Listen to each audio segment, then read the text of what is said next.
Good morning world, good morning Japan, good morning London. You might be asking yourself, Vincent, I thought you're supposed to be in Tokyo. This looks like your apartment. Well, it's because it is. I got back yesterday and I'm so sad. Like, I can't even describe how much I want to book my next trip back to Japan. Obviously, I want to go into a few more details of how my trip was. However, I do think an intro is necessary because I was in the middle of editing my Kyoto and Osaka vlog and I realized that there's absolutely no commentary. It is an abundance of random clips of me having the best time of my life. And there's absolutely no context, no nothing, no proper timeline. So I thought this might be just a lot easier to fill you in what I've done on the remainder of my trip. So the last time you saw me, I just got to Kyoto. I spent the first day honestly just exploring the area. And then the day after that, I went to Osaka to go to Universal Japan with two of my friends. Do you really want to eat your food so loudly?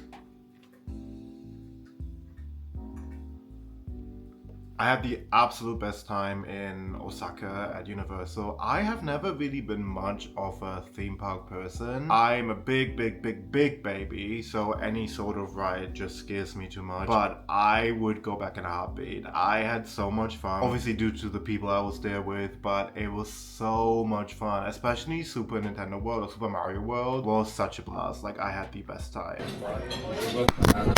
Oh my god.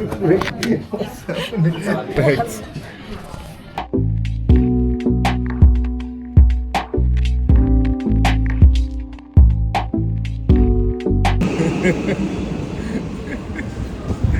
I can't believe it. I can't believe it. In fucking Japan.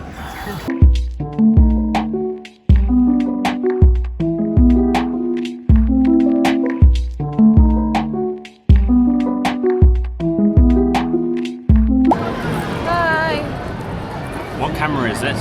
DJI Osmo Nano.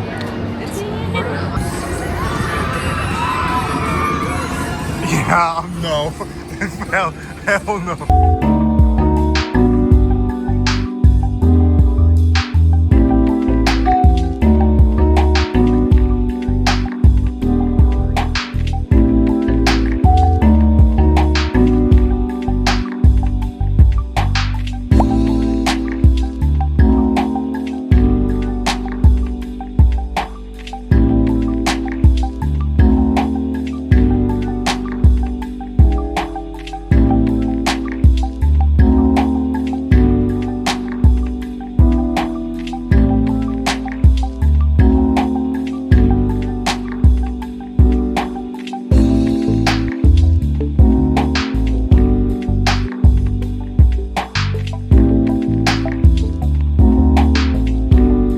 Got back really late, and then the next morning Asha, Joanna and I went to Nara Deer Park, which was so overwhelming if I'm being honest. Little fun fact, when I came up with like my big revolutionary holiday that I wanted to do in 2026, the thing that kind of has pushed me into the Japan direction was Nara Deer Park. I've seen a YouTube video of someone going there and I thought it was heaven on earth. So we got our tickets down and it was hell. It was so much fun, but I think just to get out like a little straight boy reference, it was giving Black Ops Zombies. Like, you were surrounded by these deer.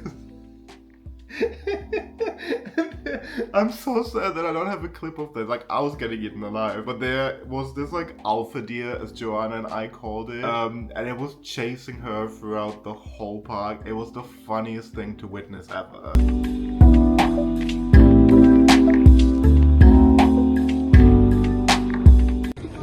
I keep telling you, they're gonna go over you. Wait, don't hit me. You can't let them see it. I'm trying. No, they're gonna smell it. You're fucked.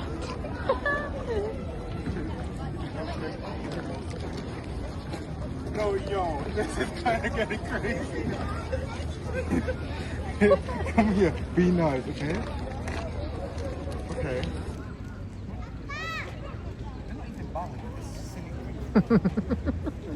Oh, behind you, Asha.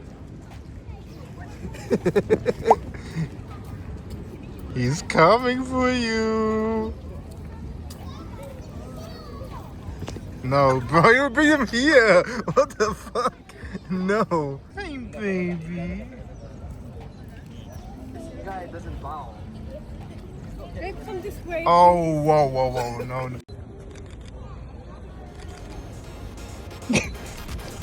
Look at him standing and he's he's getting eaten. There's a fat one. Oh, yo, okay.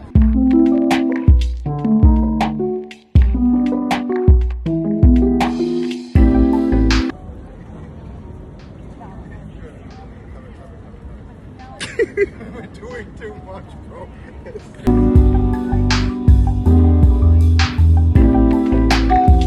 The next day, all I've really done was catch up on work. I had so much to do, and obviously work takes priority. It is a bit of a shame because, like, with the time difference, most of the afternoon I was booked and busy with work. But the day I came back to Tokyo, one of my friends already went back to the UK, so I was kind of on my own in Tokyo. However, the second to last day, I mixed my friendship groups and we all went out for drinks and for dinner, which was really nice.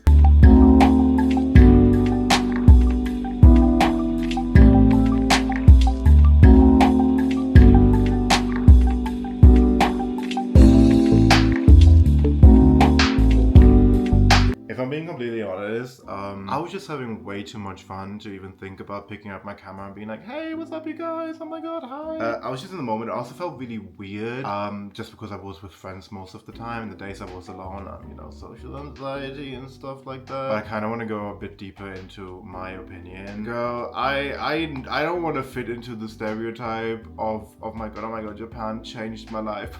Bitch, Japan changed my life.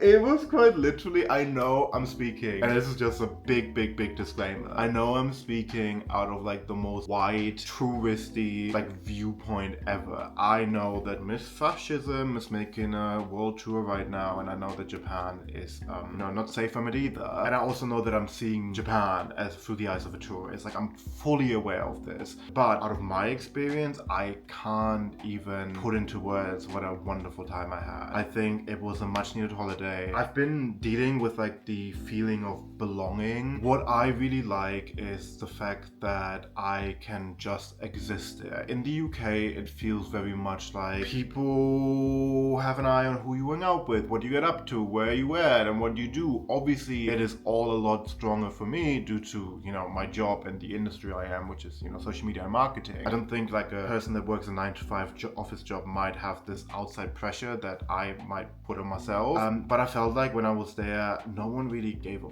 fuck about you, which is so refreshing as long as you're quiet and respectful. Tokyo was, correct me if I'm wrong, the most visited place in 2025 for Japan in general. So there are just too many people for someone to even care of how you look like, what you wear, how you talk, you know, the way you walk, yada yada yada. I think something that I was really worried about is obviously I have quite a few tattoos, and obviously due to Japan's history, tattoos are kind of looked down upon. I personally have not experienced any issues. However, I did make the conscious decision to wear long sleeves when I went outside Tokyo. So when I was at Fuji, in Osaka, and at Kyoto, I wore long sleeves on purpose, just because obviously with Kyoto and all the temples, and especially we went to a temple in Fuji as well, I just wanted to be as respectful as I can be. And this is a personal decision I've made. I've seen, you know, very European looking people having their sleeves out and their titties out, and you know, that's on you. That's not really the vibe I want to bring across as a guest in someone else's country. So I obviously did make the conscious decision to try to be as respectful as I can be. In Tokyo, however, it got really hot. It was like the mid-20s degrees. I wore short sleeve, and like I don't even think anyone cared or even looked at me, which is very refreshing, because this was something that really worried me. I think another thing I was super surprised about was that I always struggled with the feeling of belonging, of fitting in. And as someone who moved to the UK 6-7 years ago, obviously there's still somewhat of a language barrier, and obviously due to the fact that I wasn't here for school or university, I have not been in the position to form these long-term relationships with people. Obviously in my age group, I'm in my late 20s, most of your strong relationships still come from school or uni days, which obviously I wasn't here for. And while obviously I have amazing people in my life and an amazing career, the feeling of being a bystander is really hard to kind of deal with. In Japan, it felt so easy. It felt so easy. It might be due to the amount of tourists that are there, or like I said earlier, the no one really cares about you feeling. It felt like a mixing pot of people that are just there to survive and live and exist. And hey baby, oh, where are you baby? You wanna say hi? Look at my little baby.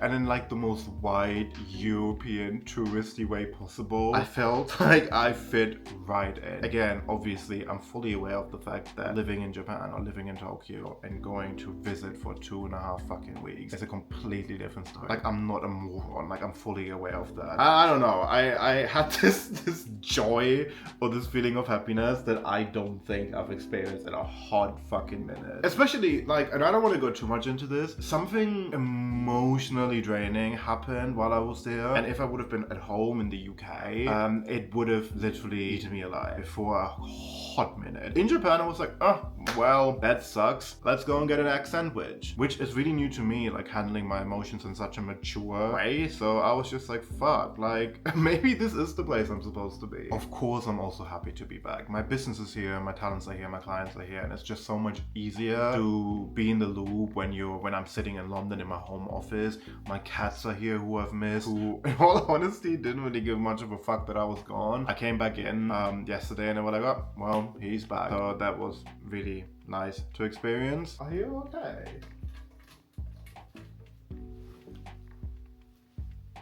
You good? Even though I'm fully aware of the fact that I'm no tourist guide and I haven't really followed the protocol of visiting a different country in regards to, you know, spend the most time there and then go there and then do this and go and see these tourist attractions. I really enjoyed the way me and my friends have divided our Japan trip. So Tokyo, obviously 10 out of 10. But we also did, you know, Mount Fuji and Kyoto and Osaka and Kobe and Kamakura. So some of the cities that are not just Osaka, Kyoto and Tokyo, which I really enjoyed. I think seeing the countryside is really nice, and a full 180. Obviously Tokyo, which is like 10 times more exciting than like New York and London combined. So yeah, I guess this is the end of my Japan saga for now. I'm telling you now, I'll be back this year probably and just add to the over tourism, yay. But yeah, thanks so much for watching. I hope any of this is informative. If not, well, I hope you're happy that I had the best time of my life anyway. Goodbye.